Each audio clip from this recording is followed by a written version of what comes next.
Hey everyone, Jeremy Shinewald, founder and president of mbaMission, here to discuss Harvard essays, the Harvard Business School essays for 2019-2020. I'm doing this live from Boston, so feel the HBS vibes coming into the room. I am not just the founder and president of mbaMission, I'm also the author of the Complete Start to Finish Guide to MBA Admissions and to our new guide to this very essay prompt. So stay tuned to the very end and you'll see the link, and you'll get a lot more on this essay prompt for those who are dead set on getting into Harvard. So what is the Harvard essay? As we review your application, what more would you like us to know as we consider your candidacy for the Harvard Business School MBA program? Fairly straightforward, and yet it kind of baffles applicants. Why? Well, because it's so open-ended, right? There's no limit. So what do you do with that word limit?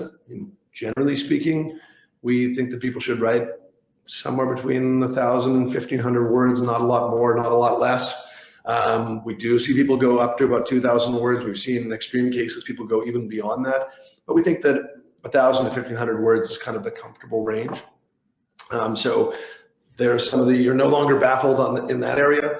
I think I think people worry about this because they say, okay, it's so open-ended. What am I going to talk about that's going to reveal me to be a remarkable applicant they'd never seen before? And there's no expectation that you're going to be, a superhuman. We are not letting. We're helping many people get into Harvard Business School every year, and none of them are, the proverbial curing cancer. It's just not the case. And this also isn't a writing contest. That might be a strange thing to hear from a consultant who is a professional writer, but the story is really much more about expressing your values and character in your own words. So that's a little bit of what you should and shouldn't do. I think the key here is what more. Emphasis on the word more. They're trying to get to know more about you than your resume suggests, more about you than your short answers might suggest.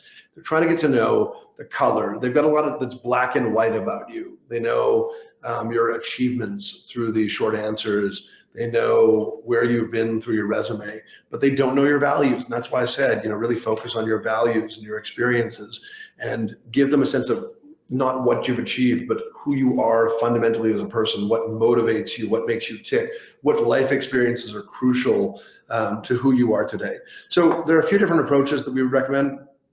A thematic approach is an opportunity for you to maybe share some, a trait that has evolved in you and manifest in your life. And again, in the book that I'll show you in a moment, you can read several examples of thematic approaches. But maybe in my case, there's a story about, resisting authority leading to independence.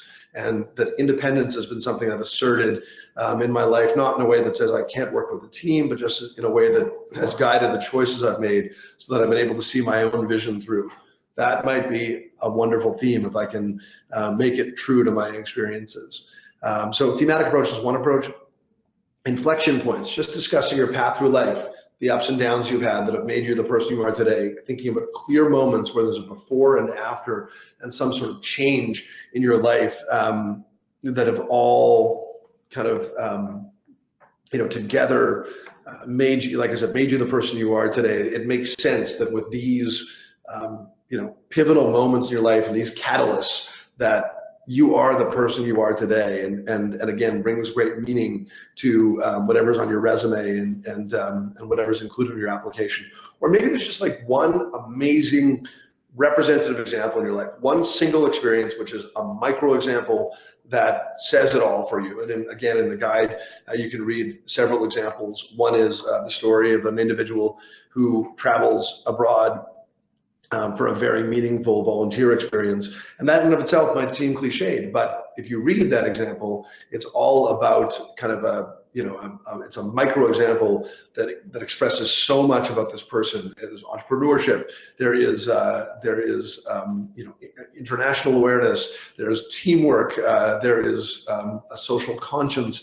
There's so much in this one example that it speaks for this individual's character at large. So those are three approaches. I think most often people will write towards 1 or 2. 3 is rare because it just needs to be so powerful. And even if one of 1 and 2, I would say inflections might get the edge over thematic, but it doesn't mean that it's right for you. You need to figure out how to tell your story. Don't worry about what everyone else is doing. Worry about what's best for you. At the end, really say to yourself, have I asked what more? Have I answered what more? Read it aloud. Say to yourself, does this really speak to who I am? When I read this out loud, does this feel right? Have a friend read it and ask that friend or a parent, ask them, hey, does this really, when you read this, does this really speak to who you think I am? And if it does that, you've probably done the right thing for yourself.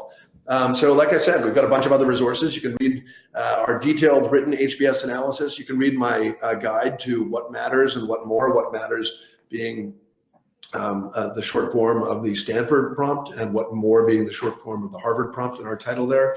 And you can read our HBS Insider's Guide to get a deeper sense of the school and what it's about. I should say this, as we note the Insider's Guide, you don't need to write about why Harvard, and you don't need to write about your goals. So this is the HBS Insider's Guide is a chance for you to learn more about the school. But unless you can really, really own your connection to the school, you don't need to write paragraphs about why you want to be at Harvard. They understand they're an amazing institution, and they don't need you to tell them that. If you have a very, very specific need to be at Harvard because you are hyper specialized, and they've got resources or a professor or something like that really speaks to your need, nanotech commercialization or something like that, then fine, maybe you should be writing about Harvard. But for the vast majority of our applicants, they never say a word about Harvard or their goals within their essay. And we've helped hundreds of people get into this school since this prompt was developed several years ago. So don't feel compelled in that regard. With that, I think our time is up. I wish you all good luck, and if you need anything, please take us up on a free consultation, and we can give you a little bit of guidance, half an hour free, along your journey. Thanks so much. Good luck.